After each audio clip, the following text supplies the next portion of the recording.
आज का टॉपिक है परमाणु संरचना। क्या है परमाणु संरचना, जो बहुत इंपॉर्टेंट टॉपिक है। और फर्स्ट क्वेश्चन क्या है कि सूखे बालों पर रगड़ी गई कंघी छोटे छोटे कागज के टुकड़े में क्यों आकर्षित करती है। तो सूखे बालों पर रगड़ी गई कंघी छोटे छोटे कागज के टुकड़ों पर क्यों आकर्षित करती है। तो कंघी पर स्थैतिक विद्युत आवेश आ जाता है। कंघी पर क्या आ जाएगा, तो स्थैतिक विद्युत आवेश आ जाते हैं जब छोटे छोटे टुकड़ों को आकर्षित करती है कंघी से, स्थैतिक विद्युत आवेश आ जाते हैं। नेक्स्ट करा कि कांच की छड़ को सिल्क के कपड़े पर रगड़ कर जब उसे हवा से भरे गुब्बारों के पास लाया जाता है। कांच की छड़ को सिल्क के कपड़े से रगड़कर जब उसे हवा से भरे गुब्बारों के पास लाया जाता है तो क्या होता है, तो छड़ गुब्बारा को आकर्षित करता है। छड़ गुब्बारा को आकर्षित करता है जब कांच की छड़ सिल्क के कपड़े पर रगड़कर जब उसे हवा से भरे गुब्बारों के पास लाया जाता है तो छड़ गुब्बारा को क्या करेगा, तो आकर्षित कर लेगा। इलेक्ट्रॉन की खोज जे थॉमसन ने, प्रोटॉन के गोल्डस्टीन ने किया था, न्यूट्रॉन के जेम्स चैडविक ने और न्यूक्लियर रदरफोर्ड ने खोज किया था। कह रहा है कैनाल रे यानी धनावेशित विकिरण की खोज किसने किया था, तो यही गोल्डस्टीन ने किया था। कैनाल रे यानी धनावेशित विकिरण की खोज किसने किया था, तो ई गोल्डस्टीन ने किया था। कैनाल रे धनावेशित विकिरण की खोज किसने किया, ई गोल्डस्टीन ने किया था कैनाल रे का। प्रोटॉन का द्रव्यमान इलेक्ट्रॉन की तुलना में लगभग कितने गुना अधिक होती है, तो लगभग 2000 गुना अधिक होते। प्रोटॉन के द्रव्यमान इलेक्ट्रॉन की तुलना में लगभग कितना गुना, तो 2000 गुना अधिक होता। 2000 गुना क्या होता है, तो अधिक होता है। प्रोटॉन के द्रव्यमान इलेक्ट्रॉन की तुलना में लगभग कितना गुना अधिक होगा, तो प्रोटॉन के द्रव्यमान होता है जो इलेक्ट्रॉन का 2000 गुना से अधिक रहेगा। प्रोटॉन का आवेश क्या होता है, तो पॉजिटिव प्लस वन होता है। प्रोटॉन का आवेश पॉजिटिव प्लस वन, और प्रोटॉन का चार्ज होता है 1.6 इंटू 10⁻19 माइनस 19 कूलम होता है प्रोटॉन का, और प्रोटॉन पॉजिटिव में रहता है। और इलेक्ट्रॉन होता है इसका होता है -1.6 इंटू 10⁻19 कूलम, इसका -1 होता है। Mass of proton, mass of neutron और 1 यूनिट होता है। इलेक्ट्रॉन का द्रव्यमान और आवेश क्रमशः क्या होता है, तो इसका नगण्य होता है। इलेक्ट्रॉन का द्रव्यमान और आवेश क्रमशः कितना होता है, तो नगण्य और -1 के बीच में होता है। इलेक्ट्रॉन का द्रव्यमान और आवेश क्रमशः क्या होता है, तो नगण्य और -1 के बीच में होता है। यदि किसी परमाणु में एक इलेक्ट्रॉन और एक प्रोटॉन है तो इसमें कोई आवेश होगा या नहीं। यदि किसी परमाणु में एक इलेक्ट्रॉन और एक प्रोटॉन है तो इसमें कोई आवेश होगा या नहीं, इसमें कोई आवेश नहीं होगा। जब एक इलेक्ट्रॉन या एक प्रोटॉन होगा तो इसमें कोई चार्ज नहीं होगा। नेक्स्ट पॉइंट करें कि परमाणु की संरचना से संबंधित पहला मॉडल किस वैज्ञानिक ने प्रस्तुत किया था। परमाणु की संरचना से संबंधित पहला मॉडल किसने, तो जे थॉमसन ने प्रस्तुत किया था। जे थॉमसन के द्वारा पहला मॉडल प्रस्तुत किया। टॉमसन ने परमाणु की संरचना को किससे तुलना की थी, तो ये क्रिसमस केक से किया था। टॉमसन ने परमाणु की संरचना को किससे तुलना की थी, तो क्रिसमस केक से। तारबुज के उदाहरण में थॉमसन मॉडल के अनुसार इलेक्ट्रॉन की तुलना किससे की गई थी। थॉमसन मॉडल के अनुसार इलेक्ट्रॉन की तुलना किससे की गई थी, तो बीज से किया था। थॉमसन के मॉडल के अनुसार इलेक्ट्रॉन की तुलना किससे की गई थी, तो बीज से। थॉमसन के अनुसार परमाणु किसका बना होता है, धनावेशित गोले का जिसमें इलेक्ट्रॉन धैर्य होते हैं। थॉमसन के अनुसार परमाणु किसका बना होता है, धनावेशित गोले का होता है जिसमें इलेक्ट्रॉन क्या रहता है, धैर्य रहता है। थॉमसन मॉडल के अनुसार परमाणु वैद्युत रूप से उदासीन क्यों होता है। थॉमसन मॉडल के अनुसार परमाणु वैद्युत रूप से उदासीन क्यों होता है, क्योंकि ऋणात्मक और धनात्मक आवेश का परिणाम क्या रहता है, तो समान होता है। थॉमसन के मॉडल के अनुसार परमाणु वैद्युत रूप से उदासीन क्यों होता है, तो क्योंकि ऋणात्मक और धनात्मक आवेश क्या रहता है, परिणाम क्या रहेगा, समान रहता है। ऋणात्मक और धनात्मक आवेश का परिणाम क्या रहता है, समान रहता है। थॉमसन मॉडल के अनुसार परमाणु वैद्युत रूप से उदासीन क्यों होता है, तो इसमें क्योंकि ऋणात्मक और धनात्मक आवेश के परिमाण समान होता है। थॉमसन के मॉडल से परमाणु के किस गुण की व्याख्या हो सके, तो परमाणु के उदासीन होना। थॉमसन के मॉडल से परमाणु के किस गुण को व्याख्या हो सकती है, तो परमाणु के उदासीन होना क्या होता है। थॉमसन मॉडल के परमाणु की व्याख्या करता है परमाणु के उदासीन।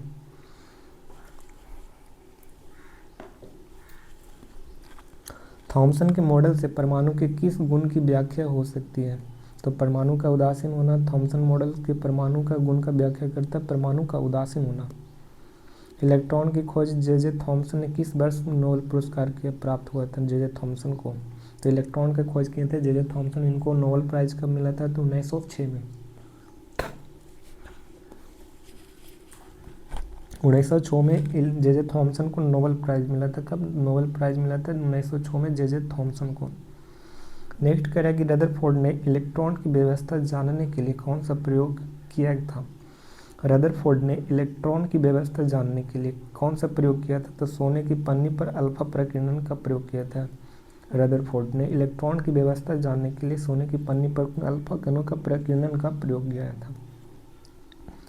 रदरफोर्ड के प्रयोग में सोने की पन्नी क्यों चुनी गई थी? क्योंकि सोने की पन्नी बहुत पतली बनाई जा सकती थी, इसलिए रदरफोर्ड ने सोने की पन्नी को चूज किया था। नेक्स्ट है अल्फा कण का वास्तविक में क्या होता है? तो ये धनावेशित हीलियम कण होता है अल्फा कण का। और अल्फा कण में एटॉमिक मास में 4 घटेगा और एटॉमिक नंबर में 2 घटेगा, ठीक है ना।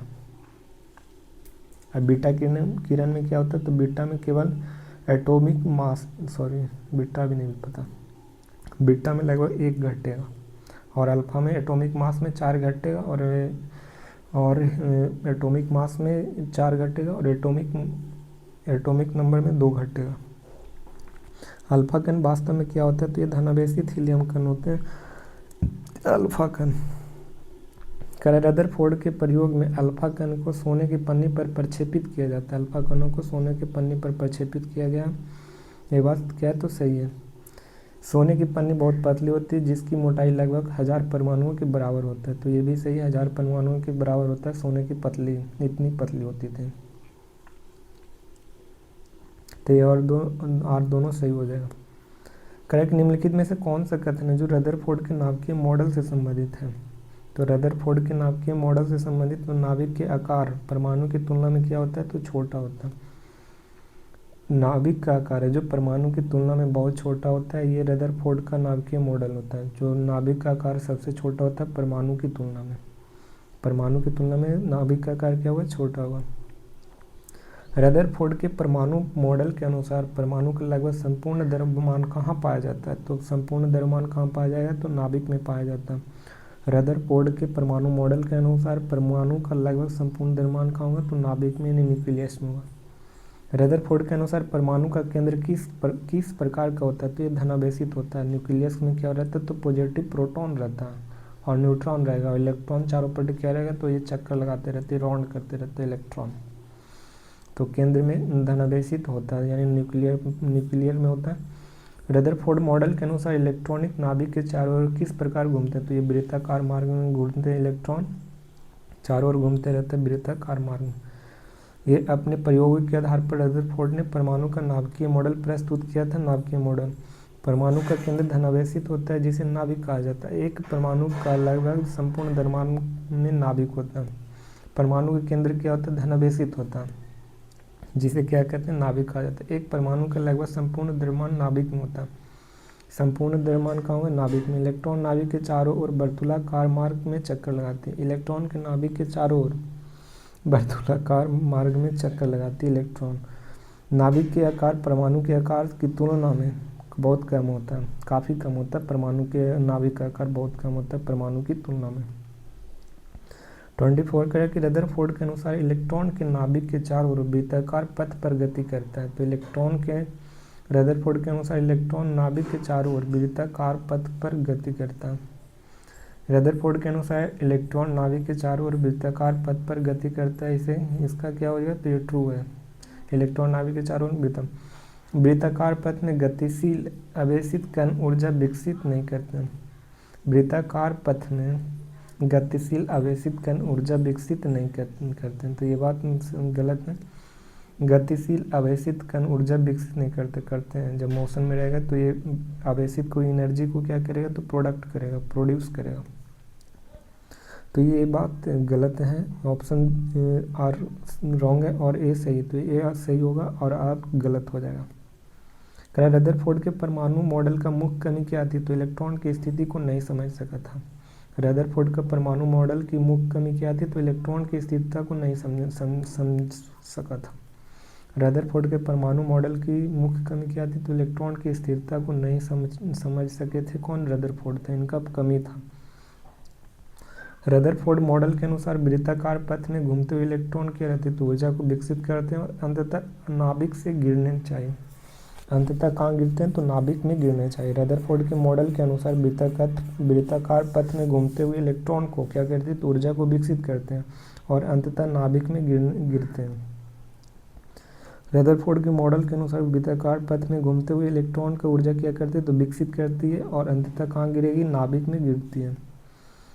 रदरफोर्ड के किस कारण प्रसिद्ध और नोबेल पुरस्कार प्राप्त हुए थे? तो नाभिक खोज और रेडियोधर्मिता के योगदान के लिए दिया गया था रदरफोर्ड को नोबेल प्राइज। नाभिक की खोज किए थे और रेडियोधर्मिता यानी रेडियो एक्टिविटी के एलिमेंट में खोज करने के लिए योगदान के लिए दिया गया था नोबेल प्राइज। रदरफोर्ड को कब दिया गया था? तो 1908 में। हाँ यार, 1931 में तो ये किया था। 1908 में दिया गया था नोबेल पुरस्कार रदरफोर्ड को। ठीक है। बोर के परमाणुक मॉडल के अनुसार इलेक्ट्रॉन कहाँ चक्कर लगाते हैं? तो केवल निश्चित विविक्त कक्षाओं में लगाते हैं। बोर के परमाणुक मॉडल के अनुसार इलेक्ट्रॉन कहाँ चक्कर लगाते हैं? तो केवल निश्चित विविक्त कक्षाओं में, निश्चित विविक्त कक्षाओं में चक्कर लगाते हैं। ये कौन बोले थे? तो बोर मॉडल के अनुसार कि इलेक्ट्रॉन है जो केवल निश्चित विविक्त कक्षाओं में क्या लगाती है? तो चक्कर लगाते हैं। और इसमें 4 कक्ष होते हैं टोटल, के, एल, एम, एन, ओ। और के में 1 इलेक्ट्रॉन होता है, 2 में 2, एल में 2 इलेक्ट्रॉन होता है, एन में 3 होता है और एन में 4 इलेक्ट्रॉन होता है, के, एल, एम, एन, 4। और इसमें क्या होता है? तो ऊर्जा का स्तर जैसे जैसे दूर जाएंगे ऊर्जा का स्तर क्या होगा? बढ़ेगा। एक इलेक्ट्रॉन केवल एक निश्चित विविक्त कक्षाओं में ही चक्कर लगा सकते हैं। ये बात सही है। कौन बोल रहे थे? बोर्स ने बोला था। जब इलेक्ट्रॉन एक विविक्त कक्षाओं में चक्कर लगाते हैं तो वे अपनी ऊर्जा को बिक्री नहीं करते हैं। जब विविक्त कक्षाओं में चक्कर लगाते हैं तो वे अपनी ऊर्जा को विकिरण नहीं करते हैं। तो ये बात सही, ऊर्जा को विकिरण फैलाएगा नहीं जब अपना विविक्त कक्षाओं में चक्कर लगाएगा। तो ए और आर दोनों सही हो जाएगा। ए आर का सही व्याख्या नहीं।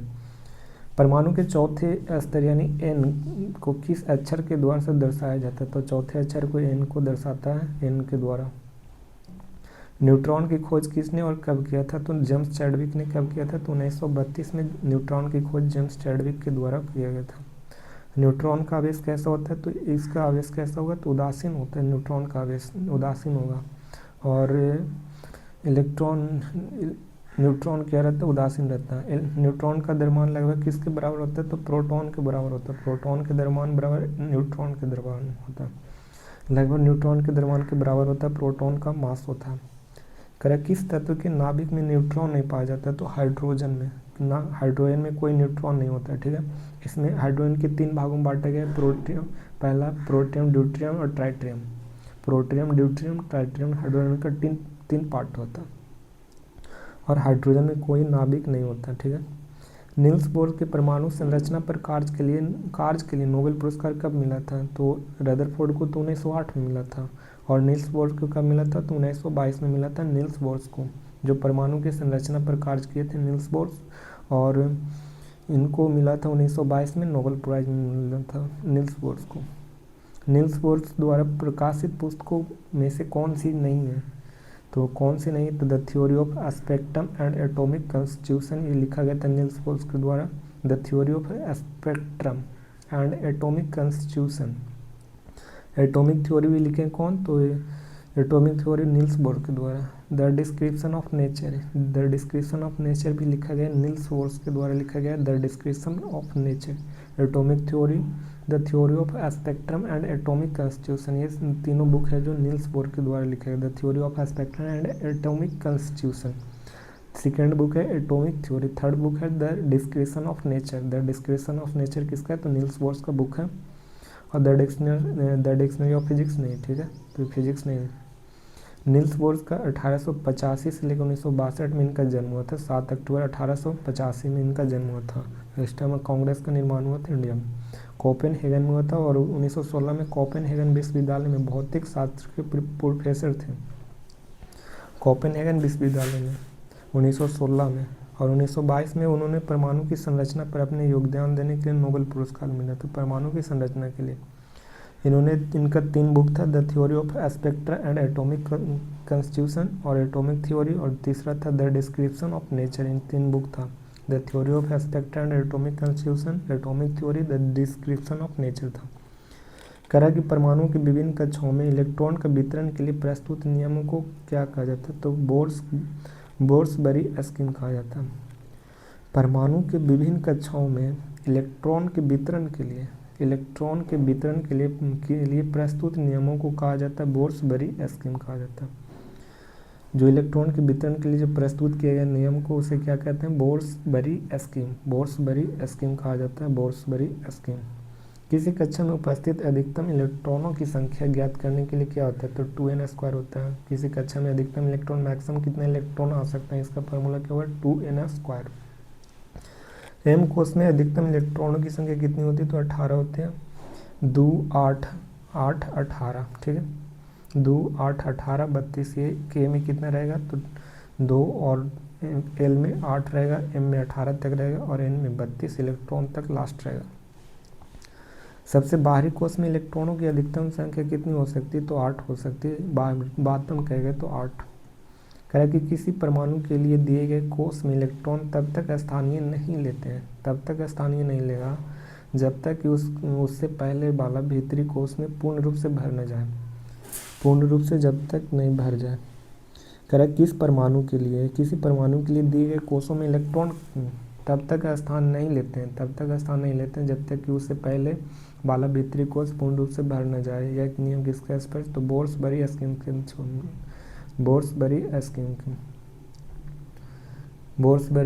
के तहत किया जाता है। किसी परमाणु के लिए दिए गए कोषों में इलेक्ट्रॉन तब तक स्थान नहीं ले जाते जब तक कि उससे पहले वाला भीतरी कोष पूर्ण रूप से भरे न जाए, तो बोर्सबरी स्कीम के तहत दिया जाता है। कार्बन और सोडियम परमाणु के इलेक्ट्रॉन का वितरण क्या होगा, तो 2 4, कार्बन का 2 4, सोडियम का 2 8 1 होता है। इलेक्ट्रॉन वितरण क्या होगा, तो कार्बन और सोडियम के परमाणु के इलेक्ट्रॉन वितरण क्या होगा, तो 2 8 4 और 2 8 1 होता है। यदि किसी परमाणु का k और l कोष भरा है तो उसमें कुल इलेक्ट्रॉन कितने होते हैं, तो k में 2 रहेगा और l में भरा है तो 2 8 कितना हो जाएगा, 10 हो जाएगा। तो टोटल इलेक्ट्रॉन की संख्या 10 हो जाएगा। कह रहा है कि निम्नलिखित में से विचार कीजिए, और फर्स्ट कह रहा है कि कथन में कि जे थॉम्सन ने यह प्रस्तावित किया था कि परमाणु के केंद्रक में केवल न्यूक्लियॉन्स होते हैं, तो ये केवल न्यूक्लियॉन्स ही रहेगा, उसमें प्रोटॉन और न्यूट्रॉन भी रहते हैं न्यूक्लियॉन्स के साथ। एक इलेक्ट्रॉन और प्रोटॉन मिलकर न्यूट्रॉन का निर्माण करते हैं, एक प्रोटॉन और एक न्यूट्रॉन मिलकर न्यूट्रॉन का निर्माण करेगा, और इससे लिए यह अनावेशित होता है। ये तो पहला ही गलत है, अनावेशित नहीं धनावेशित होता है। इलेक्ट्रॉन का द्रव्यमान प्रोटॉन के लगभग 1/2000 गुना होता है, तो ये बात सही है। इलेक्ट्रॉन का द्रव्यमान होता है प्रोटॉन के कितना 1/2000 गुना होता है, यानी प्रोटॉन के द्रव्यमान से 2000 गुना होता है इलेक्ट्रॉन का द्रव्यमान होगा। आयोडीन का समस्थानिक के लिए टिंचर आयोडीन बनाने होते हैं, जिसका प्रयोग दवा के रूप में किया जाता है। तो 3 और 4 इसका क्या हो जाएगा, प्रोटॉन के द्रव्यमान के लगभग 2000 गुना होता है इलेक्ट्रॉन का द्रव्यमान, और आयोडीन समस्थानिक के रूप में टिंचर आयोडीन में किया जाता है और इसका दवा भी बनाया जाता है। रदरफोर्ड का अल्फा प्रकीर्णन प्रयोग किसकी खोज के लिए उत्तरदायी था, तो रदरफोर्ड का जो अल्फा प्रकीर्णन था यह परमाणु के केंद्रक के लिए खोज के लिए उत्तरदायी था। रदरफोर्ड के अल्फा प्रकीर्णन परमाणु के केंद्रक की खोज हुआ था। क्लोरीन आयन की संयोजकता इलेक्ट्रॉन की संख्या कितनी होती है, तो क्लोरीन का होता है एटॉमिक नंबर 17, तो 2 8 17, तो इसका संयोजकता क्लोरीन का कितना हो जाएगा, तो क्लोरीन का तो ये 7 था और एक जो आगे जोड़ जाएगा प्लस माइनस, तो इसका कितना हो जाएगा संयोजकता इलेक्ट्रॉन 8 हो जाएगा। कितना हो जाएगा 8। कह रहे सोडियम के सही इलेक्ट्रॉनिक विन्यास क्या हो जाएगा, तो सोडियम का क्या होता है 11, तो 2 8 1 हो जाएगा, एक इसका ये वाला ऑप्शन हो जाएगा सोडियम का। कह रहा है कि निम्नलिखित में से कथनों पर विचार कीजिए। जे थॉम्सन ने परमाणु मॉडल की सीमा यह थी कि वह परमाणु स्थिरता को व्याख्या नहीं कर सकता। जे थॉम्सन के परमाणु मॉडल की सीमा यह थी कि वह परमाणु की स्थिरता को व्याख्या नहीं कर सकता, तो ये बात सही है। ये बात सही है कि परमाणु मॉडल की सीमा यह थी कि परमाणु की स्थिरता को व्याख्या नहीं कर सका। ये थॉम्सन के द्वारा नहीं हो गया, परमाणु स्थिरता के बारे में कुछ नहीं बताया था जे थॉम्सन ने। रदरफोर्ड के परमाणु मॉडल की सीमा यह थी कि इलेक्ट्रॉन की स्थिरता कक्षाओं को नहीं समझ सके। ये भी बात सही है। रदरफोर्ड ने इलेक्ट्रॉन की स्थिर कक्षाओं के बारे में नहीं समझ सके थे, और परमाणु की स्थिरता के बारे में जे थॉमसन नहीं समझ सकते थे, और इलेक्ट्रॉन की स्थिरता की कक्षाओं के बारे में नहीं समझ सके कौन, तो रदरफोर्ड भी नहीं समझ सके। इलेक्ट्रॉन की स्थिर कक्षाओं को बारे में नहीं समझे थे रदरफोर्ड। और बोर्स ने परमाणु मॉडल के इलेक्ट्रॉन को निश्चित ऊर्जा स्तरों में गति को समझाता था। तो बोर्स का परमाणु मॉडल क्या कहता था कि इलेक्ट्रॉन का निश्चित ऊर्जा जो किसमें गति के रूप में रहता था, किसमें गति के रूप में समझाता था। तो ये तीनों के तीनों क्या हो जाएंगे, सही हो जाएगा। 1 और 2 और 3 तीनों के तीनों सही हो जाएंगे। करा कि पहला करा कि इलेक्ट्रॉन का आवेश ऋणात्मक होता तथा इसका द्रव्यमान क्या होता तो बहुत कम होता है। इलेक्ट्रॉन का आवेश क्या होगा तो ऋणात्मक होगा तथा इसका द्रव्यमान क्या रहेगा तो बहुत कम रहेगा इलेक्ट्रॉन का। प्रोटॉन का आवेश धनात्मक होता है और इसका द्रव्यमान लगभग एक परमाणु के द्रव्यमान की इकाई के बराबर होता है। प्रोटॉन का आवेश कैसा होगा, धनात्मक होगा, और इसका द्रव्यमान लगभग एक परमाणु के द्रव्यमान की इकाई होता है। न्यूट्रॉन का कोई आवेश नहीं होता तथा इसका द्रव्यमान प्रोटॉन के बराबर होता है। न्यूट्रॉन का कोई आवेश नहीं होता, न्यूट्रॉन का कोई आवेश नहीं होता तथा इसका द्रव्यमान प्रोटॉन के लगभग बराबर होता है। न्यूट्रॉन का कोई आवेश नहीं होता तथा इसका द्रव्यमान किसका, प्रोटॉन के लगभग बराबर होता है। तो 1 और 2 तीनों सही, तीनों के तीनों सही हो जाएंगे। इलेक्ट्रॉन का आवेश ऋणात्मक होता है, इसका द्रव्यमान बहुत कम होता है। प्रोटॉन का आवेश धनात्मक होता है, इसका लगभग एक परमाणु के बराबर होता है प्रोटॉन। न्यूट्रॉन पर कोई चार्ज नहीं होता है और इनका प्रोटॉन के लगभग बराबर होगा, तो लगभग बराबर हो सकता है न्यूट्रॉन का। तो 1 2 3 और सही हो जाएगा। नेक्स्ट है, किसी परमाणु के सबसे बाहरी कक्षा में उपस्थित इलेक्ट्रॉन को क्या कहा जाता है, तो ये सबसे बाहरी कक्षा में उपस्थित इलेक्ट्रॉन को संयोजकता कहते हैं, और जो अंदर वाला रहेगा सबसे बाहरी संयोजकता इलेक्ट्रॉन कहा जाता है। जैसे ये वाला सबसे बाहरी है तो ये संयोजकता, और ये वाला अंदर वाला कोषों की संख्या कहलाएगा। बोर्स-बरी स्कीम के अनुसार किसी परमाणु में बातम कक्षा में अधिकतम कितने इलेक्ट्रॉन रखा जा सकता है। बोर्स-बरी स्कीम के अनुसार किसी परमाणु में बातम कक्षा में अधिकतम कितने इलेक्ट्रॉन, तो टोटल 8 इलेक्ट्रॉन रख सकता है बोर्स-बरी का। जिन तत्वों के परमाणु के बातम कक्षा में पूर्ण रूप से 8 इलेक्ट्रॉन से भरे होते हैं वे कैसा रासायनिक रूप से क्या होगा, तो पूर्णतः 8 इलेक्ट्रॉन से भरा रहेगा तो रासायनिक रूप से निष्क्रिय हो जाएगा। कैसा हो जाएगा, जैसे helium, neon, argon, krypton, xenon, radon, ये सब क्या है तो इसका बैलेंसी 8 है, तो ये क्या होता है तो इसका बैलेंसी 0 है, तो इसका इनर्ट गैस के रूप में होगा, इसका कोई भी रिएक्शन नहीं करेगा।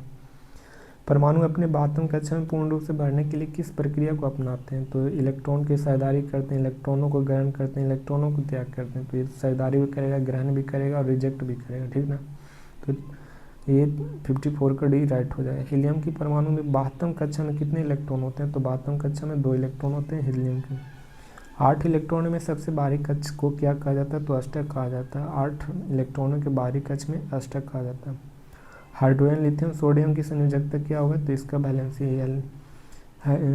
कितना होता है, हाली ना करे रब से फरियाद, इसका बैलेंसी 1 हो जाएगा, ठीक ना।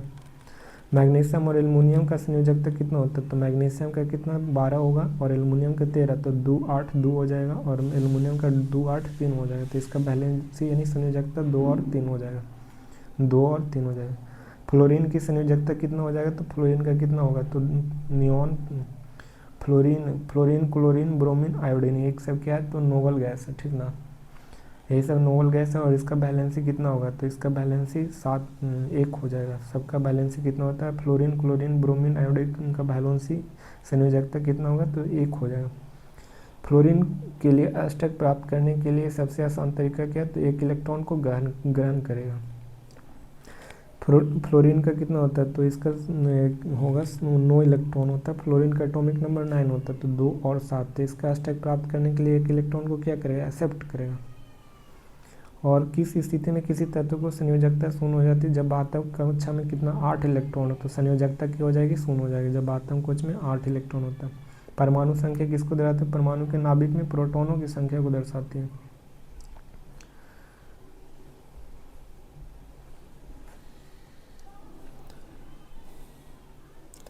परमाणु संख्या जो किसको दर्शाती है, तो परमाणु के नाभिक में प्रोटॉनों की संख्या दर्शाती है परमाणु संख्या, ठीक है।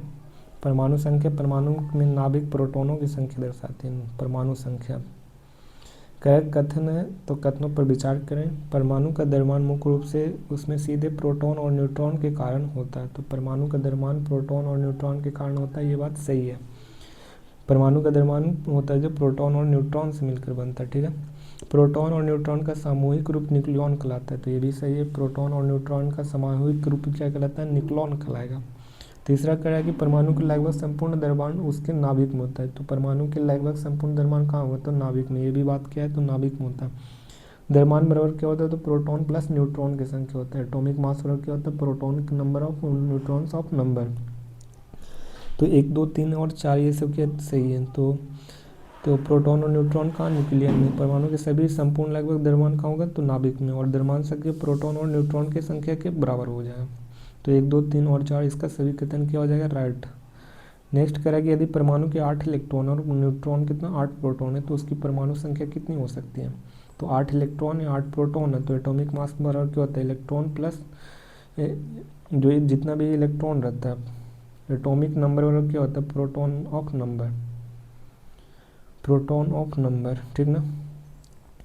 इलेक्ट्रॉनिक बराबर क्या होगा? इलेक्ट्रॉन बराबर प्रोटॉन ऑफ नंबर या इलेक्ट्रॉन ऑफ नंबर। इलेक्ट्रॉन रहेगा उतना ही प्रोटॉन रहेगा और क्या रहेगा? तो इलेक्ट्रॉन प्रोटॉन हो गया तो इलेक्ट्रॉन और प्रोटॉन के बराबर ही क्या रहेगा? तो एटॉमिक नंबर रहेगा। तो इसका इलेक्ट्रॉन कितना? तो 8 है, तो इसका एटॉमिक नंबर कितना हो जाएगा? 8 हो जाएगा। कह रहा है कि यदि किसी परमाणु में प्रोटॉन और इलेक्ट्रॉनों की संख्या बराबर हो तो परमाणु का आवेश क्या होगा? तो प्रोटॉन और इलेक्ट्रॉन की संख्या बराबर होगा तो इसका परमाणु आवेश क्या हो जाएगा? शून्य हो जाएगा। इंपॉर्टेंट है जरा। यदि किसी परमाणु में प्रोटॉन और इलेक्ट्रॉन की संख्या बराबर हो जाए तो परमाणु का आवेश कैसा हो जाएगा? तो शून्य हो जाएगा। जब प्रोटॉन और इलेक्ट्रॉन क्या रहेगा? तो बराबर रहेगा तो परमाणु का आवेश क्या हो जाएगा? तो शून्य हो जाएगा। एक तत्व के नाभिक में 10 प्रोटॉन और 17 न्यूट्रॉन उपस्थित होते हैं तो द्रव्यमान संख्या क्या हो जाएगा? तो प्रोटॉन प्लस न्यूट्रॉन बराबर क्या हो जाएगा? तो एटॉमिक मास हो जाएगा। तो इसका कितना हो जाएगा एटॉमिक मास? तो प्रोटॉन प्लस न्यूट्रॉन कितना हो जाएगा? तो इसका 27 हो जाएगा। और एटॉमिक मास बराबर क्या होता है? तो एटॉमिक नंबर प्लस न्यूट्रॉन को जोड़ देंगे तो एटॉमिक मास निकल जाएगा। प्रोटॉन बराबर क्या होता है? तो एटॉमिक नंबर के बराबर होता है प्रोटॉन। प्रोटॉन बराबर क्या होता है? तो एटॉमिक नंबर के बराबर होगा प्रोटॉन, ठीक है। नाइट्रोजन का 7 और 14 होता है। प्रोटॉन न्यूट्रॉन इलेक्ट्रॉनों की संख्या क्रमशः कितना होगा? तो 7 हो जाएगा। प्रोटॉन भी 7 होगा, न्यूट्रॉन भी 7 होगा, इलेक्ट्रॉन भी 7 हो जाएगा, ठीक है। प्रोटॉन का धनात्मक आवेश क्या होता है? तो 1.6 × 10⁻⁻19 कूलम्ब हो जाएगा। समस्थानिक किसे कहते हैं? जिनकी परमाणु संख्या समान और द्रव्यमान संख्या भिन्न भिन्न होते हैं। जिनकी परमाणु संख्या समान और द्रव्यमान संख्या भिन्न भिन्न होते हैं समस्थानिक में। हाइड्रोजन के 3 समस्थानिक होता है, प्रोटियम, ड्यूट्रियम, ट्राइटियम होता है हाइड्रोजन के। ड्यूट्रियम का द्रव्यमान संख्या कितनी होती है? तो 2 होता है ड्यूट्रियम का। साधारण जल का H2 और भारी जल का अनुपात कितना होता है? तो इसका साधारण जल का कितना होगा? दोनों के अंतर तो D2O का 20 होता है, साधारण जल का 18, तो दोनों के अंतर कितना हो जाएगा? 2 यूनिट हो जाएगा। कार्बन के 2 समस्थानिक कौन कौन होते हैं? तो C12 और C14 होते हैं। इंपॉर्टेंट है जरा। कार्बन के 2 समस्थानिक होते हैं C12 और C14। C12 और C14 कार्बन के 2 समस्थानिक होते हैं। क्लोरीन का भी 2 समस्थानिक होता है, क्लोरीन 35 और क्लोरीन 37। क्लोरीन 35 और क्लोरीन 37 ये 2 समस्थानिक होता है क्लोरीन के। और कार्बन के C12 C14 और क्लोरीन के C35 और C37 2 समस्थानिक होते हैं क्लोरीन के। नेक्स्ट कथन है, कथन पर विचार करना। समस्थानिक को परमाणु संख्या समान होता है। समस्थानिक को क्या रहता है? तो परमाणु संख्या समान रहता है। समस्थानिक को द्रव्यमान संख्या समान होती है, तो इसका द्रव्यमान संख्या समान नहीं रहता है, केवल एक सही होता है। समस्थानिक की परमाणु संख्या क्या रहेगा? समान रहेगा। कह रहा है कि निम्नलिखित कथनों पर विचार कीजिए तो किसी तत्व का प्रत्येक समस्थानिक शुद्ध पदार्थ होता है। प्रत्येक समस्थानिक क्या रहेगा? तो शुद्ध पदार्थ होता है प्रत्येक समस्थानिक का। समस्थानिक के रासायनिक गुण क्या होते हैं? तो समान होते हैं, ये भी सही है। तो समस्थानिक का रासायनिक गुण क्या रहेगा? तो समान रहेगा। लेकिन समस्थानिक का भौतिक गुण समान नहीं रहते। समस्थानिक का भौतिक गुण भिन्न भिन्न रहेगा और रासायनिक गुण समान रहेगा। समस्थानिक रहेगा जो शुद्ध पदार्थ के रूप में हो। तो इसका राइट आंसर 1 और 2 हो जाएगा, ठीक ना। 1 और 2। नेक्स्ट है कथनों पर विचार करना है। तो फर्स्ट कह रहा है कि किसी प्राकृतिक तत्व का परमाणु द्रव्यमान उस तत्व के सभी समस्थानिकों के औसत द्रव्यमान के बराबर होता है। यदि किसी प्राकृतिक तत्व का द्रव्यमान है तत्व का परमाणु द्रव्यमान उस तत्व के सभी समस्थानिकों के औसत द्रव्यमान के बराबर होता है। तत्व का परमाणु द्रव्यमान उस तत्व के सभी समस्थानिकों के औसत द्रव्यमान के रहता है, बराबर होता है। यदि किसी तत्व का कोई समस्थानिक नहीं तो परमाणु द्रव्यमान केवल प्रोटॉन प्लस न्यूट्रॉन के द्रव्यमान का योग रहता है। जब कोई समस्थानिक नहीं है, यदि किसी तत्व का कोई समस्थानिक नहीं है तो परमाणु द्रव्यमान केवल प्रोटॉन और न्यूट्रॉन के द्रव्यमान के योग के बराबर होता है।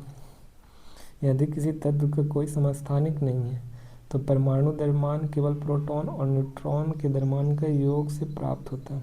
तो ये भी सही है। यदि किसी तत्व के समस्थानिक उपस्थित हों तो औसत परमाणु द्रव्यमान निकालने के लिए प्रत्येक समस्थानिक का प्रतिशत ज्ञात करना आवश्यक हो जाता है।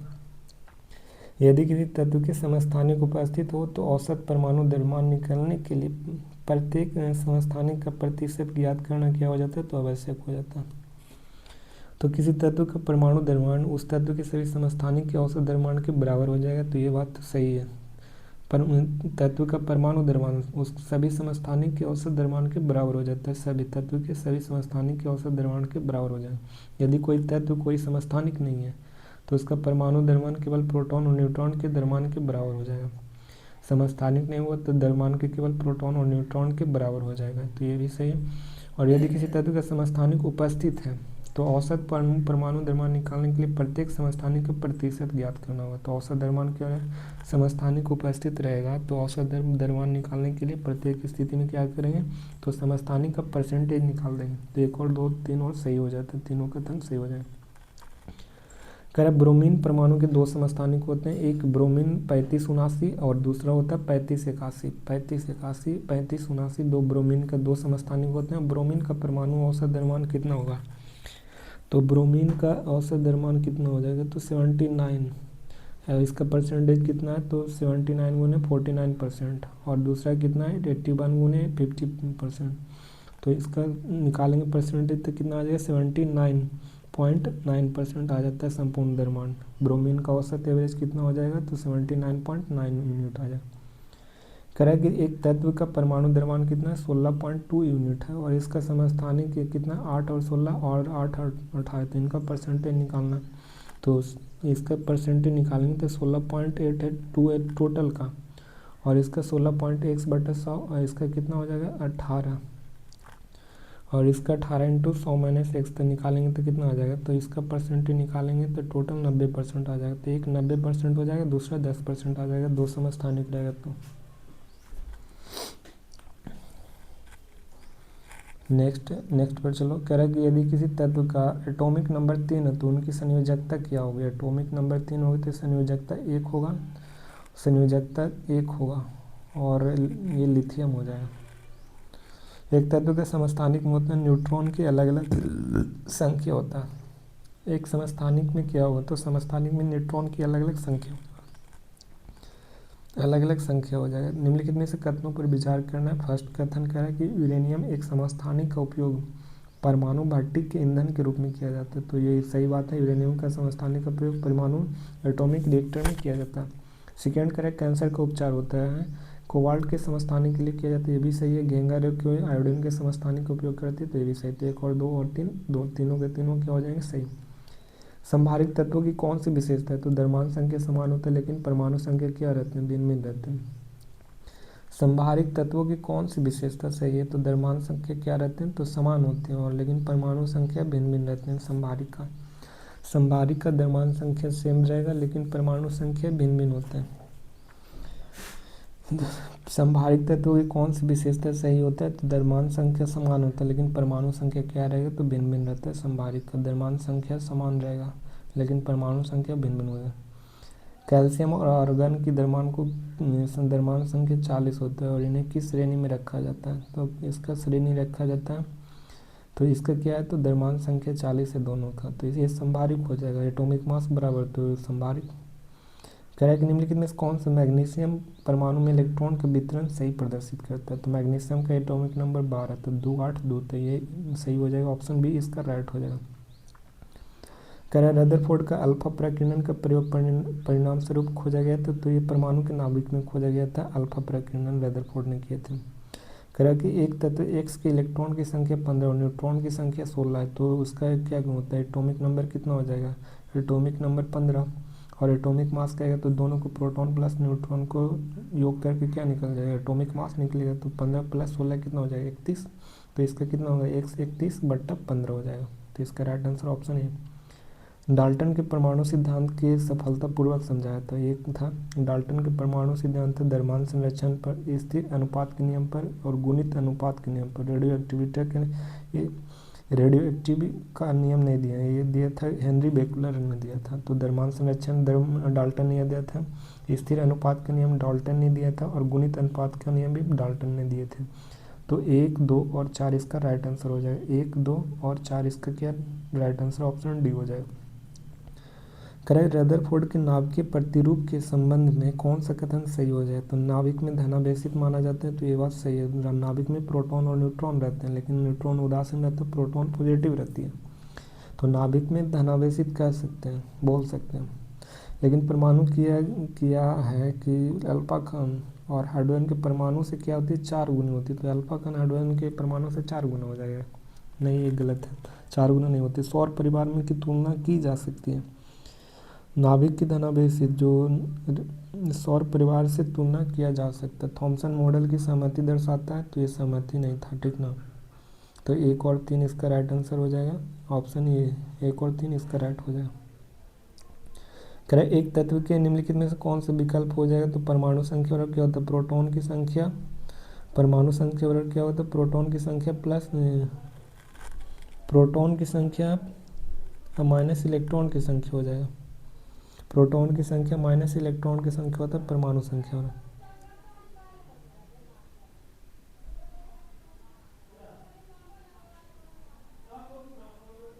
द्रव्यमान संख्या प्रोटॉन संख्या प्लस न्यूट्रॉन संख्या होता है। द्रव्यमान संख्या और क्या होता है, प्रोटॉन की संख्या प्लस न्यूट्रॉन की संख्या। 1 और 2 90। थॉमसन के परमाणु मॉडल होते हैं, निम्नलिखित में से कौन सा कथन सत्य है, या परमाणु में परमाणु द्रव्यमान को समान रूप से वितरित करते हैं। थॉमसन के परमाणु मॉडल होते हैं, तो यह परमाणु में परमाणु द्रव्यमान को समान रूप में वितरित करते हैं, ये बात सही है। परमाणु में धनात्मक समान रूप से वितरित माना जाता है, परमाणु में धनात्मक समान रूप से समान वितरित माना जाता है।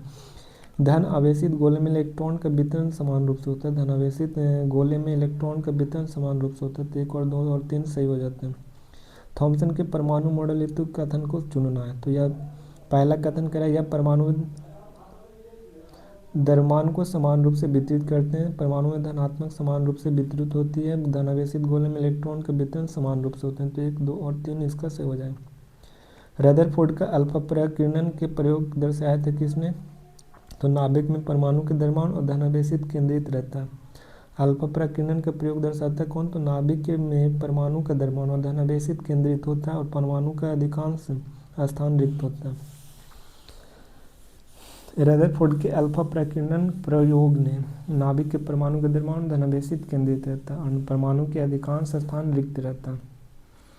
रदरफोर्ड के अल्फा प्रकीर्णन का प्रयोग दर्शाया कि नाभिक के परमाणु क्या रहता है, तो धन और द्रव्यमान और धनावेशित केंद्रित हो रहती है, परमाणु का अधिकांश क्या रहता है, तो परमाणु का अधिकांश रिक्त स्थान होता है। ये बात सही अल्फा प्रकीर्णन में पता चल रहा है। इलेक्ट्रॉन ऋणावेशित होते हैं, ये नहीं पता चला था। नाभिक में न्यूट्रॉन होते हैं, तो ये भी नहीं पता चला था, तो ये पता कुछ चला था।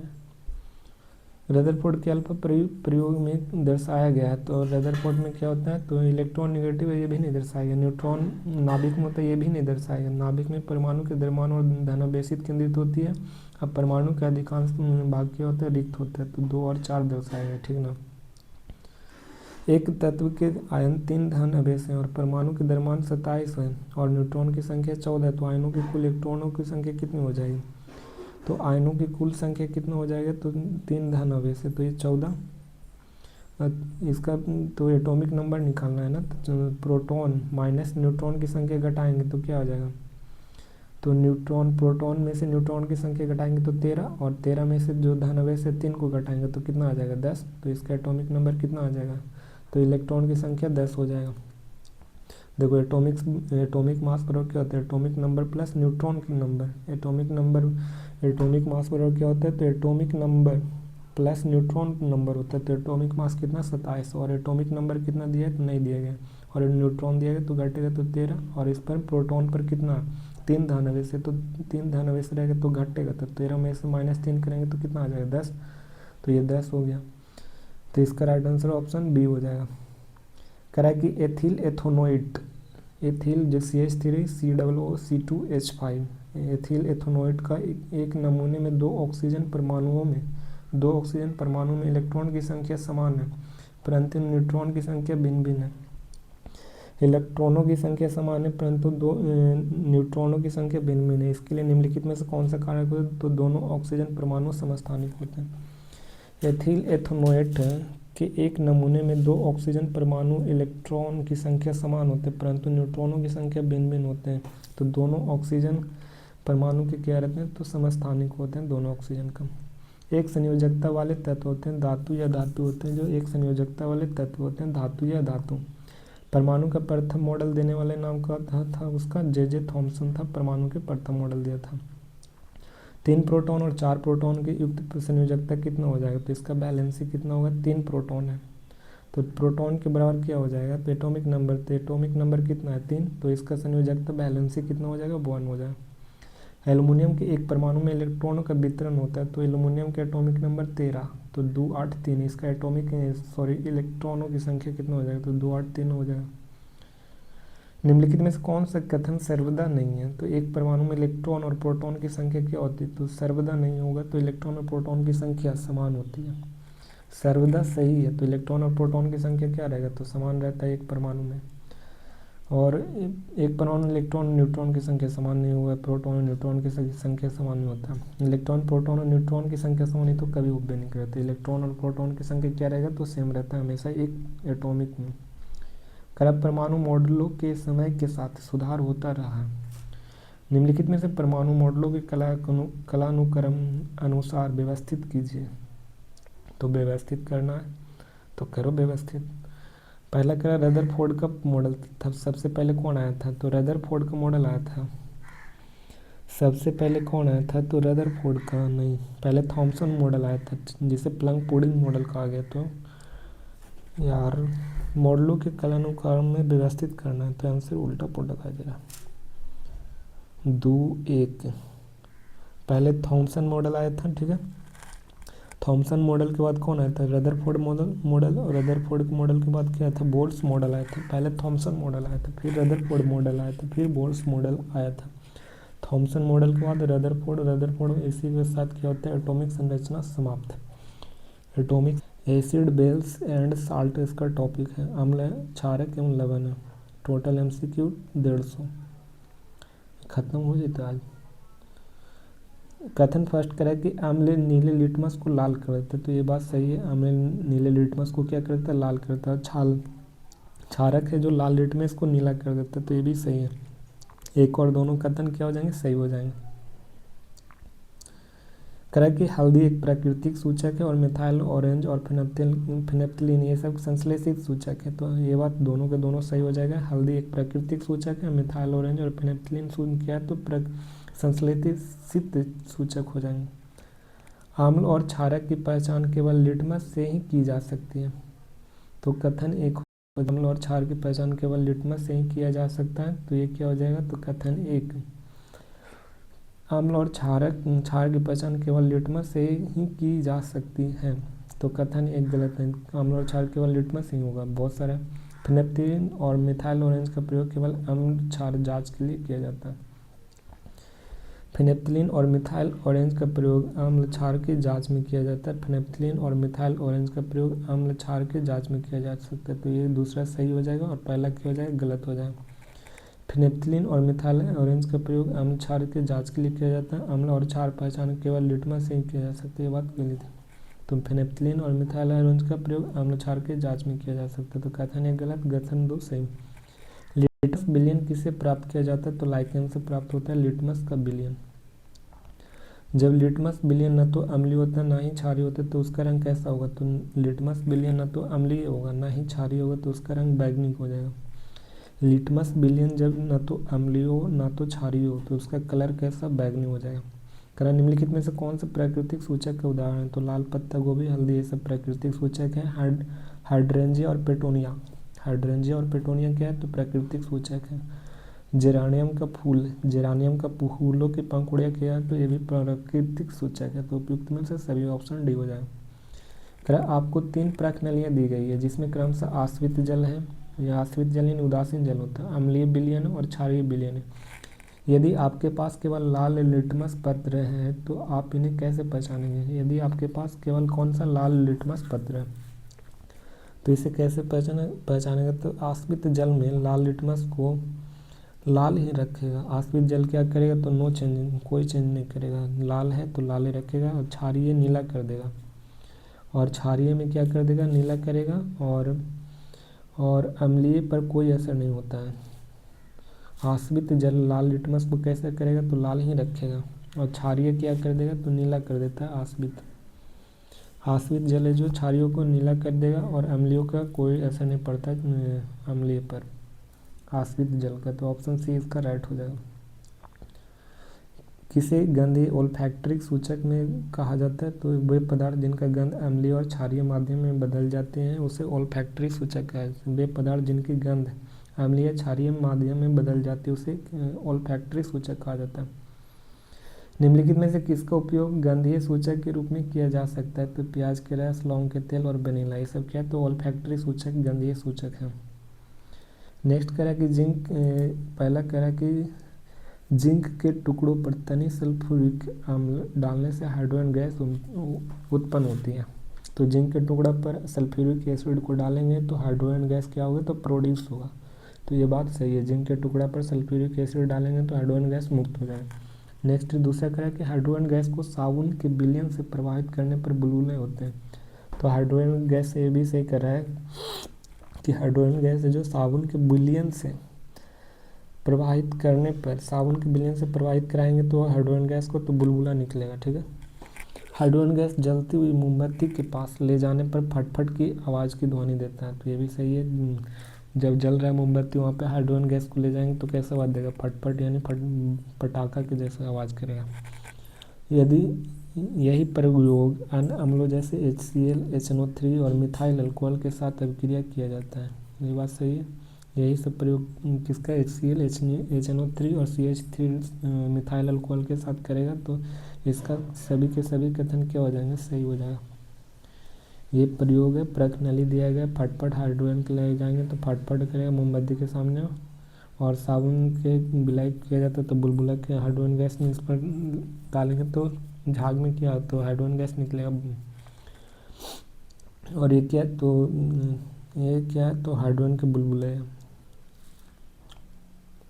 ZnO4, जब जिंक सल्फ्यूरिक अम्ल से एक सोल्यूशन में डालते हैं तो ZnO4 और हाइड्रोजन गैस क्या होता है? रिलीज होता है। इंपॉर्टेंट है। अम्ल और धातु की अभिक्रिया में क्या बनता है? तो लवण और हाइड्रोजन गैस बनता है। लवण और हाइड्रोजन गैस, अम्ल धातु से रिएक्शन करेगा तो लवण बनेगा, और हाइड्रोजन गैस क्या होगा? तो मुक्त हो जाएगा। अम्ल और धातु से रिएक्शन करेगा तो क्या बनेगा? तो मेटल साल्ट बनता है, यानी मेटल साल्ट बनेगा और हाइड्रोजन गैस मुक्त हो जाएगा। अम्ल धातु की अभिक्रिया को किस प्रकार की अभिक्रिया कहा जाता है? तो विस्थापन अभिक्रिया कहते हैं। अम्ल धातु की अभिक्रिया को विस्थापन अभिक्रिया करेंगे तो हाइड्रोजन गैस मुक्त होगा इसमें। कथन 1 में कह रहा है कि जिंक धातु सोडियम हाइड्रोक्साइड के साथ अभिक्रिया करके सोडियम जिंकेट और हाइड्रोजन गैस बनाती है। जिंक धातु जो सोडियम हाइड्रोक्साइड के साथ रिएक्शन करके किसको बनाती है? सोडियम जिंकेट और हाइड्रोजन गैस बनाती है। तो ये बात सही है।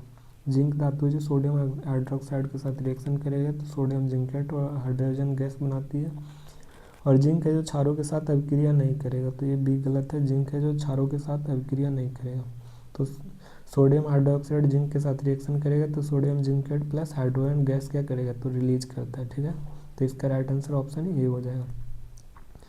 धातु कार्बोनेट यानी सोडियम कार्बोनेट जब तनु HCl के साथ अभिक्रिया करता है तो कौन सा गैस उत्पन्न करेगा? तो इसे कार्बन डाइऑक्साइड।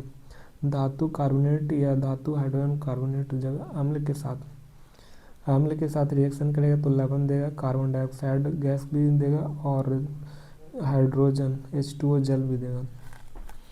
जब धातु कार्बोनेट या धातु हाइड्रोजन कार्बोनेट अम्ल से रिएक्शन करेगा तो लवण और कार्बन डाइऑक्साइड और जल देगा। धातु के बाइकार्बोनेट और कार्बोनेट से रिएक्शन करेगा तो क्या देगा, तो लवण और कार्बन डाइऑक्साइड और जल देगा। सोडियम हाइड्रोजन कार्बोनेट और HCl की अभिक्रिया में क्या उत्पाद होते हैं, तो इसके क्या देगा, तो सोडियम हाइड्रोजन NaCl देगा, CO2 देगा, सोडियम कार्बोनेट कोई भी कार्बोनेट है अम्ल के साथ रिएक्शन करेगा तो लवण देगा और कार्बन डाइऑक्साइड भी देगा और H2O भी देगा, ठीक है ना। और धातु है जो अम्ल से रिएक्शन करेगा तो क्या देगा, तो लवण और हाइड्रोजन गैस को मुक्त करेगा। अब कोई भी धातु है जो कार्बोनेट या बाइकार्बोनेट से रिएक्शन करेगा तो उसको क्या देगा, तो जल देगा और कार्बन डाइऑक्साइड को गैस को रिलीज कर देगा। CO2 गैस के चूने के पानी से प्रवाहित करने पर क्या देखा जाता है, तो श्वेत अवक्षेप प्राप्त होता है। CO2 गैस के चूने के पानी से यानी कैल्शियम हाइड्रोक्साइड से प्रवाहित करेंगे तो श्वेत अवक्षेप देगा। CO2 गैस को चूने के पानी यानी कैल्शियम हाइड्रोक्साइड से प्रवाहित करेंगे तो श्वेत अवक्षेप बनेगा। अत्यधिक मात्रा में CO2 के चूने के पानी से प्रवाहित करने पर क्या बनता है, तो calcium hydrogen carbonate, calcium bicarbonate का निर्माण होगा। जब अत्यधिक मात्रा में CO2 के चूने के पानी से प्रवाहित करने पर क्या बनता है, तो कैल्शियम बाइकार्बोनेट का निर्माण होगा जो जल में क्या रहता है, तो विलयशील होता है। CO2 है, ये कैल्शियम हाइड्रोक्साइड है, इसका रिएक्शन करेंगे तो क्या बनेगा, तो कैल्शियम बाइकार्बोनेट का निर्माण होता है। कैल्शियम बाइकार्बोनेट का निर्माण होगा। करें निम्न में से कौन सा कैल्शियम कार्बोनेट का रूप होता है, तो चूना पत्थर और लाइमस्टोन इसी कहा जाता है। कैल्शियम कार्बोनेट के खड़िया और संगमरमर इसका क्या रहता है, रूप है। चूना पत्थर, खड़िया, संगमरमर इसका कैल्शियम कार्बोनेट का ही रूप होता है। अम्ल एवं और क्षारक का अभिक्रिया परिणाम स्वरूप क्या प्राप्त होता है, तो अम्ल और क्षारक रिएक्शन करेगा तो लवण और जल बनेगा। और अम्ल धातु से रिएक्शन करेगा तो क्या बनेगा, तो लवण और H2 गैस रिलीज होगा। और जब धातु से अम्ल है जो धातु से बाइकार्बोनेट या कार्बोनेट के साथ रिएक्शन करेगा तो जल और कार्बन डाइऑक्साइड को रिलीज करेगा, ठीक है। और अम्ल क्षारक मिलकर क्या बनेगा, तो लवण और जल का निर्माण करेगा। अम्ल क्षारक की अभिक्रिया को क्या कहते हैं, तो उदासीनीकरण अभिक्रिया कहते हैं। अम्ल और क्षारक की अभिक्रिया को उदासीनीकरण कहते हैं। उदासीनीकरण की अभिक्रिया समान प्रक्रिया अम्ल क्षारक लवण और जल बनते हैं। धातु ऑक्साइड प्लस अम्ल मिलकर क्या बनेंगे, तो धातु ऑक्साइड प्लस अम्ल मिलकर लवण और जल का निर्माण करेंगे। धात्विक ऑक्साइड अम्ल के साथ अभिक्रिया करके लवण जल बनाते हैं, इसलिए इन्हें क्या कहते हैं, तो क्षारीय कहते हैं। धात्विक ऑक्साइड क्या बनाते हैं, तो क्षारीय ऑक्साइड बनाते हैं। धात्विक ऑक्साइड अम्ल के साथ अभिक्रिया करके लवण और जल बनाते हैं, इसलिए इन्हें क्या कहा जाता है, तो क्षारीय ऑक्साइड कहते हैं। धात्विक ऑक्साइड अम्ल के साथ क्या करेगा, रिएक्शन करता है तो इसे क्षारीय ऑक्साइड बनाता है धात्विक ऑक्साइड। जब कॉपर ऑक्साइड को अम्ल में घोला जाता है तो विलयन के रंग कैसा होता है, जब कॉपर ऑक्साइड को अम्ल में घोला जाता है तो विलयन का रंग क्या होता है, तो नीला हरित होता है। जब कॉपर ऑक्साइड को जब कॉपर ऑक्साइड को अम्ल में घोला जाता है तो विलयन का रंग कैसा होगा, तो नीला हरित होगा। कॉपर ऑक्साइड अम्ल की अभिक्रिया के कौन सा लवण होता है, तो कॉपर क्लोराइड होता है। कॉपर ऑक्साइड और अम्ल की अभिक्रिया से कौन सा लवण होगा, तो कॉपर क्लोराइड होगा। कॉपर ऑक्साइड और अम्ल की अभिक्रिया से कौन सा लवण होता है, तो कॉपर क्लोराइड होता है। कैल्शियम हाइड्रोक्साइड चूने के पानी किस प्रकार की यौगिक है, तो कैल्शियम हाइड्रोक्साइड क्षारक होता है। कैल्शियम हाइड्रोक्साइड क्या होता है, चूने का पानी क्षारक के रूप में रहता है। नेक्स्ट है कैल्शियम कार्बन डाइऑक्साइड और कैल्शियम हाइड्रोक्साइड से रिएक्शन अभिक्रिया से क्या बनता है, तो कैल्शियम हाइड्रोक्साइड रहेगा और कार्बन डाइऑक्साइड से रिएक्शन करेगा तो कैल्शियम कार्बोनेट और H2O का निर्माण होगा। कैल्शियम कार्बोनेट और H2O का निर्माण होगा, लवण और जल देगा। तो कार्बन डाइऑक्साइड और कैल्शियम हाइड्रोक्साइड रिएक्शन करेगा तो लवण और जल का निर्माण करेगा, लवण और जल का। करें कि कार्बन डाइऑक्साइड का कैल्शियम हाइड्रोक्साइड से रिएक्शन करने को क्या दर्शाता है, यह है कि कार्बन डाइऑक्साइड क्या होते हैं, तो अम्लीय होते हैं। कार्बन डाइऑक्साइड का कैल्शियम हाइड्रोक्साइड से रिएक्शन करेगा तो कार्बन डाइऑक्साइड का प्रकृति क्या हो जाएगा, तो अम्लीय होगा। वो भाईधर्मी के रूप में ZnO जिंक ऑक्साइड और Al2O3 एल्युमिना ऑक्साइड ये सब क्या, तो एम्फोटेरिक होते हैं। अम्ल के रूप में भी काम करेगा, क्षार के रूप में भी काम करता है ये सब। तो कार्बन डाइऑक्साइड कार्बन डाइऑक्साइड का कैल्शियम हाइड्रोक्साइड से रिएक्शन करेगा तो कार्बन डाइऑक्साइड की प्रकृति कैसी हो जाएगी, अम्लीय। कह रहा पीतल एवं तांबा के बर्तनों में दही और खट्टे पदार्थ क्यों नहीं रखने चाहिए, क्योंकि अम्ल धातु से अभिक्रिया करके क्या बनाएगा, लवण बनाएगा। पीतल और तांबे के बर्तन में दही और खट्टे पदार्थ क्यों नहीं रखना चाहिए, तो अम्ल धातु से क्या करेगा, रिएक्शन करेगा। हाइड्रोजन गैस की पहचान कैसे किया जाता है, तो जली हुई मोमबत्ती को पास लाने पर फटफट की आवाज़ करती है, फटफट की आवाज़ करेगा तो हाइड्रोजन गैस का पहचान होगा। यदि किसी धातु की अभिक्रिया तनु HCl से कैल्शियम क्लोराइड बनता है, तनु धातु के रिएक्शन, धातु है जो किससे रिएक्शन करेगा, तो HCl से रिएक्शन करके क्या बनता है, तो कैल्शियम क्लोराइड का निर्माण करता है। और कौन सी गैस निकलेगा, तो H2O गैस निकलेगा, H2O गैस निकलेगा, हाइड्रोजन गैस मुक्त होता है। जब कोई भी धातु अम्ल के साथ रिएक्शन करेगा तो कैल्शियम क्लोराइड बनता है और हाइड्रोजन गैस क्या होगा, तो रिलीज हो जाएगा हाइड्रोजन गैस। धातु कोई अम्ल से रिएक्शन करेगा तो क्या बनेगा, तो लवण और हाइड्रोजन गैस मुक्त हो जाएगा। किस विलयन में बल्ब जलता है और विद्युत प्रवाहित होता है, तो तनु सल्फ्यूरिक अम्ल में बल्ब जलेगा और विद्युत प्रवाहित होगा सल्फ्यूरिक अम्ल में। तनु सल्फ्यूरिक अम्ल में बल्ब जलेगा और विद्युत भी प्रवाहित होगा, तनु सल्फ्यूरिक अम्ल। शुद्ध जल में नहीं प्रवाहित होता, ना ही अल्कोहल में होगा, ना ही ग्लूकोज में होगा, लेकिन सल्फ्यूरिक अम्ल में विद्युत प्रवाहित हो जाता है। शुद्ध जल ग्लूकोज और अल्कोहल में ये सब में नहीं प्रवाहित होगा, लेकिन तनु सल्फ्यूरिक अम्ल रहेगा उसमें प्रवाहित हो जाएगा। करा अम्लीय विलयन अम्ल का कौन सा आयन मुख्य रूप से अम्लीय गुणधर्म के उत्तरदायी होते हैं। अम्लीय विलयन में अम्ल का कौन सा आयन है जो मुख्य रूप से अम्लीय गुणधर्म के उत्तरदायी होते हैं, तो H+ होते हैं। कौन सा, H+ आयन प्रदर्शित करते हैं। अम्लीय विलयन में अम्ल का कौन सा आयन मुख्य रूप से अम्लीय गुणधर्म के लिए उत्तरदायी होते हैं, तो H+ आयन होते हैं। HCl H+Cl होता है, H2SO4 होता है, सल्फर पर 2- और HNO3 क्या, तो H+NO3 का, तो NO3 नाइट्रेट पर 3 है। और एसिटिक एसिड जिसमें H+ और मिथाइल अल्कोहल होता है जिस पर ये 1- होता है, तो H+ आयन देता है, अम्लीय गुणधर्म के उत्तरदायी होता है, H+ आयन को देता है। HCl अम्ल के विलयन में उपस्थित ऋणायन कौन सा होता है, तो क्लोरीन होता है। HCl अम्ल के विलयन में उपस्थित ऋणायन कौन सा होता है, तो क्लोरीन पर आयन होता है। सूखे नीले लिटमस पत्र पर HCl गैस का क्या प्रभाव होता है, तो कोई परिवर्तन नहीं होता है सूखे लिटमस पर। सूखे नीले लिटमस पर HCl का कोई प्रभाव नहीं होगा। नीले लिटमस पर पत्र HCl गैस का क्या प्रभाव होता है, तो नीले लिटमस नीले लिटमस को क्या करेगा, तो लाल कर देगा HCl। नम रहेगा तो नीले लिटमस को कैसा कर देगा, तो लाल कर देगा। HCl गैस का अम्लीय गुण किस स्थिति में स्पष्ट रूप से देखा जा सकता है, तो विलयन में। किसमें, विलयन में स्पष्ट रूप से देखा जाता है। HCl गैस का अम्लीय गुण कहाँ देखा जाता है, तो विलयन यानी वाटर में देखा जा सकता है HCl का। अम्लों में उपस्थित H+ आयन वास्तव में किस रूप में दर्शाया जाएगा, तो H3O फास्फोरिक H3O+ के रूप में H आयन वास्तव में दर्शाएगा। अम्लों में उपस्थित H+ आयन किस में दर्शाएगा, तो H3O+ में दर्शाएगा। अम्लों में उपस्थित H+ H3O+ में। किसी क्षारक को जल में घोलने पर क्या उत्पन्न होता है, तो हाइड्रोक्साइड देता है। किसी क्षारक में जल को घोलने पर क्या उत्पन्न करेगा, तो हाइड्रोक्साइड देगा। किसी क्षारक को जल में घोलने पर क्या उत्पन्न करेगा, तो हाइड्रोक्साइड आयन देता है। सोडियम हाइड्रोक्साइड, पोटेशियम हाइड्रोक्साइड और मैग्नीशियम हाइड्रोक्साइड जल में घुलने पर कौन सा आयन उत्पन्न करते हैं, तो ये क्या देगा, तो हाइड्रोक्साइड देता है। Sodium hydroxide, potassium hydroxide, magnesium hydroxide जल में घुलने पर कौन सा आयन उत्पन्न करेगा, तो ये देता है OH निगेटिव देगा। Sodium hydroxide, potassium hydroxide, magnesium hydroxide जल में घुलने पर OH निगेटिव देगा।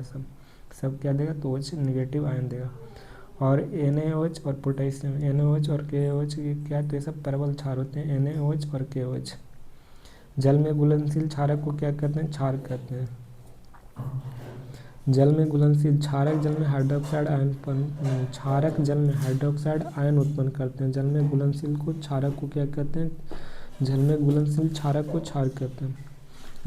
क्षारक जल में हाइड्रोक्साइड आयन उत्पन्न करते हैं। क्षारक जल में हाइड्रोक्साइड आयन को उत्पन्न करेगा और जल में घुलनशील होता है। जैसे देखो सोडियम हाइड्रोक्साइड है जो एक्वस, सोडियम के एक्वस प्लस OH का निगेटिव और KOH का पॉजिटिव OH निगेटिव देगा। मैग्नीशियम हाइड्रोक्साइड 2H निगेटिव देगा। तो जल में घुलनशील क्षारक को क्षार कहते हैं। क्षारक का स्पर्श कैसे किया जाता है, चिकना और कड़वा होता है क्षारक। ये कैसा होता है, तो सभी क्षारक जल में घुलनशील नहीं होते, सभी नहीं होगा, लेकिन जल में घुलनशील क्षारक को क्षार कहेंगे। और इनका स्पर्श साबुन की तरह स्वाद कड़वा होगा। प्राकृतिक संरक्षक होता है इन्हें कभी भी छुआ या चखना नहीं चाहिए क्योंकि हानिकारक होते हैं। तो चिकना और कड़वा होता है क्षारक। करेक्ट। निम्नलिखित में से समीकरण किस अभिक्रिया का उदाहरण है? तो हाइड्रोजन प्लस OH मिलकर क्या देगा? तो H2O का निर्माण करेगा। तो ये उदासीन है। अम्ल और क्षार मिलकर क्या बन रहा है? तो जल का निर्माण कर रहा है। तो अम्ल और क्षार मिलकर लवण और जल देगा। तो ये कैसा अभिक्रिया? तो उदासीन अभिक्रिया है। अम्ल और क्षार मिलकर रिएक्शन करेगा तो कैसा रिएक्शन है? तो उदासीनीकरण रिएक्शन है। अब तक हम जान चुके हैं कि अम्ल H+ और क्षारक OH रहता है। तो उदासीन अभिकरण का अम्ल क्षारक मिलकर लवण और जल देगा। अम्ल और क्षारक मिलकर करा जल में अम्ल और या क्षारक घोलने पर अत्यंत ऊष्माक्षेपी होगा। तो जल में अम्ल या क्षारक को घोलने पर प्रक्रिया में अत्यंत ऊष्माक्षेपी होगा। तो ये क्या हो जाएगा? सही है। और सांद्र अम्ल को जल में धीरे धीरे तथा हिलाते हुए मिलाना चाहिए। सांद्र अम्ल को जल में धीरे धीरे तथा हिलाते हुए मिलाना चाहिए। सांद्र जो अम्ल को जल में धीरे धीरे हिलाते हुए मिलाना चाहिए। तो एक और दोनों क्या हो जाएंगे? सही हो जाएंगे। सांद्र अम्ल में जल मिलाने पर उत्पन्न ऊष्मा के कारण मिश्रण उछलकर बाहर आ सकता है। सांद्र अम्ल में जल मिलाने पर उत्पन्न ऊष्मा के कारण मिश्रण उछलकर बाहर आ सकता है। ये बात क्या है? सही है। और इसलिए अम्ल को सदैव धीरे धीरे जल में मिलाना चाहिए। इसलिए क्या करेंगे? तो अम्ल को सदैव धीरे धीरे जल में मिलाना चाहिए। अम्ल को सदैव धीरे धीरे जल में मिलाना चाहिए। दोनों कथन सही और कथन 2 और कथन 1 का सही था। सांद्र अम्ल में जल मिलाने पर उत्पन्न ऊष्मा के कारण मिश्रण उछलकर बाहर आ सकता है। तो ये बात सही है। जल में मिलाएंगे अम्ल को तो उछलकर बाहर आ सकता है। इसलिए अम्ल को सदैव धीरे धीरे जल में मिलाना चाहिए। तो दोनों कथन क्या हो जाएंगे? सही हो जाएंगे। जल में अम्ल या क्षारक मिलाने पर आयन की सांद्रता प्रति इकाई आयतन में क्या हो जाती है? कम जाती है। जल में अम्ल या क्षारक मिलाने पर आयन की सांद्रता क्या होती है? तो आयन की सांद्रता की आयतन में कमी हो जाएगी। तो ये बात सही है। जल में मिलाने पर अम्ल और क्षारक की आयन की सांद्रता क्या हो जाएगी? कम जाएगी। इस प्रक्रिया को डाइल्यूशन या तनुकरण कहते हैं। तो दोनों कथन सही हो जाएगा। दोनों कथन क्या है? सही है। अम्ल के तनुकरण करते समय जल में ही क्यों मिलाया जाता है? क्योंकि अम्ल को जल में मिलाने से सुरक्षा बनी रहती है। अम्ल को तनुकरण करते समय जल में ही क्यों मिलाया जाता है? क्योंकि जल में मिलाने से सुरक्षा बनी रहती है। अम्ल का जलीय विलयन विद्युत का चालक क्यों होता है? क्योंकि इसमें आयन उपस्थित रहते हैं। अम्ल का जलीय विलयन विद्युत का चालक क्यों होगा? क्योंकि इसमें आयन उपस्थित रहता है। शुष्क HCl गैस शुष्क लिटमस पत्र का रंग क्यों नहीं बदलता? क्योंकि शुष्क अवस्था में आयन उत्पन्न नहीं होते। शुष्क HCl गैस में शुष्क लिटमस पत्र का रंग क्यों नहीं बदलेगा? क्योंकि शुष्क अवस्था में आयन उत्पन्न नहीं होते। शुष्क अवस्था में आयन उत्पन्न नहीं करेगा। नेक्स्ट है असर्शन करा HCl और एक्वारोजिया आदि जलीय विलयन में अम्लीय अभिलक्षण प्रदर्शित करता है। ये बात सही है। HCl और HNO3 अम्लीय अभिलक्षण प्रदर्शित करता है क्योंकि ये जल में घुलकर एक्वस आयन उत्पन्न करते हैं और अल्कोहल और ग्लूकोज जैसे यौगिक का जल आयन उत्पन्न नहीं करते हैं। HCl और HNO3 जलीय विलयन में अम्लीय अभिलक्षण को प्रदर्शित करते हैं और क्योंकि ये जल में घुलकर आयन उत्पन्न करते हैं, जबकि अल्कोहल और ग्लूकोज कोई आयन उत्पन्न नहीं करता है। ग्लूकोज और अल्कोहल तो असर्शन और रीजन दोनों क्या हो जाएंगे? सही हो जाएंगे। लेकिन ए और आर का सही व्याख्या हो जाएगा। नेक्स्ट है कह रहा है कि फ्लोरीन का संयोजकता क्या होगा? तो फ्लोरीन का कितना होता है? 10 2 और 8 हो जाएगा फ्लोरीन का। तो संयोजकता 8 हो जाएगा। फ्लोरीन का संयोजकता 8 है। टाइम ज़्यादा होगा आपने होता यहाँ से पढ़ेंगे कल फ्लोरीन से 58।